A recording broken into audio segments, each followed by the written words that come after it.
Als unser Japan-Korrespondent Uwe Schwering sagte, er habe zum ersten Mal die Genehmigung bekommen, in Fukushima in die rote Zone des Kraftwerks vorzudringen, dachten wir, oh Gott, sollen wir ihn da wirklich hinschicken?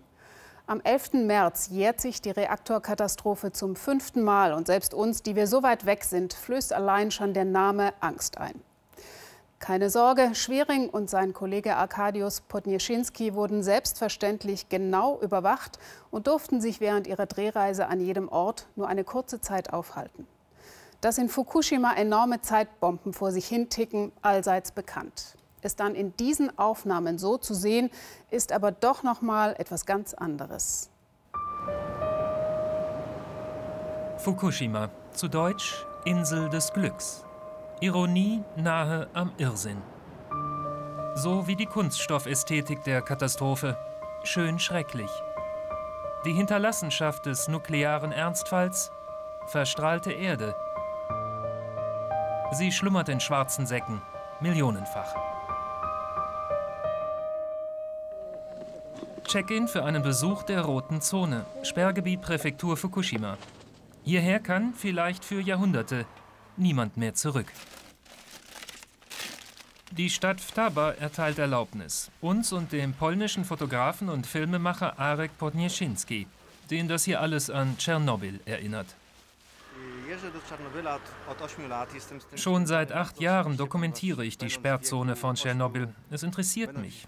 Ich war persönlich betroffen damals. Nach dem Unfall wurde plötzlich der Schulunterricht unterbrochen und Lugol verteilt, so ein Jodmittel für die Schilddrüse. Kimi Yoshiga von der Stadtverwaltung begleitet uns und instruiert. Da ist die Strahlung zu hoch. Wir fahren durch die rote Zone. Nur die Straße ist gesäubert, wichtig für Dekontaminationsarbeiter und Nutzfahrzeuge. Links und rechts Tabu. Personal hier unterliegt Strahlungslimits. Shiga zeigt die Papiere vor. Namie, Tomioka, Okuma. Hier strahlt es über 50 Millisievert pro Jahr. Zutritt verboten. Erst darunter beginnt das Saubermachen. Vorsichtig. Die Städte werden verfallen, irgendwann abgerissen, dekontaminiert, wieder aufgebaut. Wann? Die Halbwertszeit von Cäsium 137 beträgt 30 Jahre. Es wird viel Zeit vergehen. Sehr viel Zeit.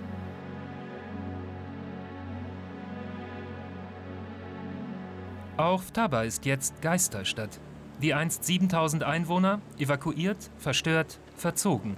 In 330 Städte ganz Japans. Oder sie leben in Notunterkünften, immer noch. Erst bebt die Erde, dann trifft der Tsunami das Kernkraftwerk, dann kommt die radioaktive Wolke. Die Zeit steht still in Vtaba.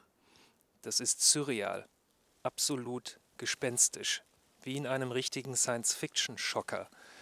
Nur, dass das hier kein tödlicher Staub aus dem All angerichtet hat, sondern ganz irdischer, radioaktiver Fallout.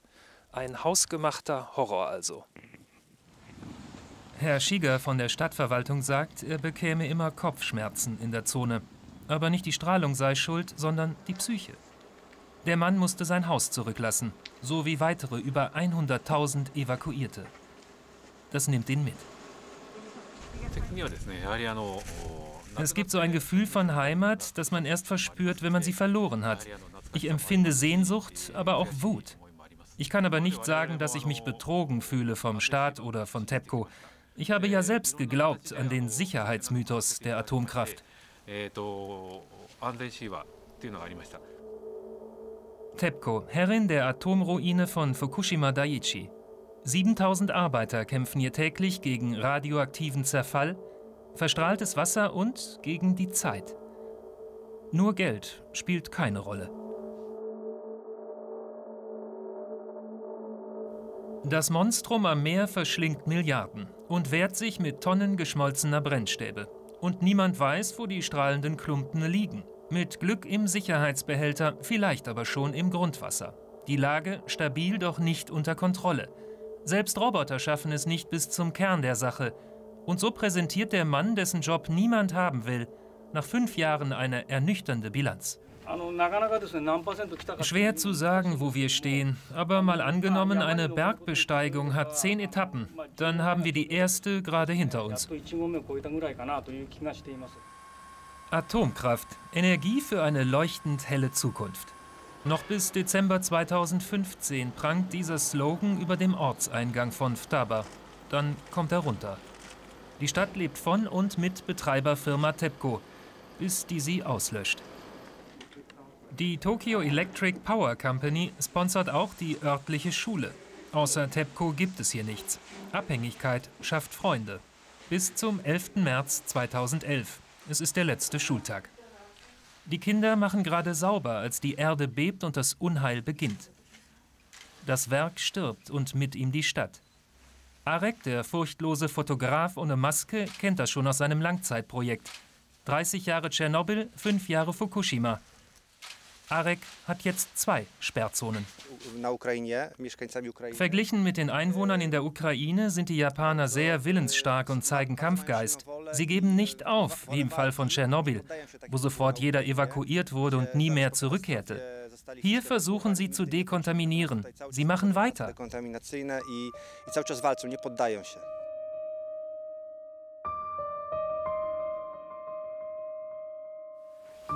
Doch hier enden alle Versuche. Dabei will Japans Regierung sich und der Welt beweisen, um jeden Preis, dass auch ein Super-GAU beherrschbar ist. Als Legitimation für den Neustart der Kernkraft im eigenen Land. Die Wahrheit sieht anders aus. Tiefe Narben. Und das juristische Aufräumen hat gerade erst begonnen. 3 TEPCO-Chefs, jetzt erst angeklagt, die Tsunami-Gefahr ignoriert zu haben. Absichtlich, fahrlässig, der Kosten wegen. Es ist schon bemerkenswert, dass wir uns dem Kraftwerk von dieser Seite nähern dürfen. Das hat es noch nicht gegeben. Was man aber nicht vergessen sollte, ist, dass nach Angaben von Greenpeace zum Beispiel täglich noch bis zu 100 Tonnen verstrahltes Wasser ins Meer fließen sollen. Und diese Ruine wird hier mindestens noch 30 oder 40 Jahre stehen bis zu ihrem Abriss. Manche Experten sagen auch bis zu 100 Jahren. 100 Jahre, 100 Millionen Säcke, so eine Prognose. In Tomioka wird nun verbrannt. Doch was geschehe hier beim nächsten Tsunami? Wohin mit der verstrahlten Schlacke? Jede Lösung kreiert neue Fragen, weil am 11. März 2011 das Restrisiko die Hauptrolle übernahm.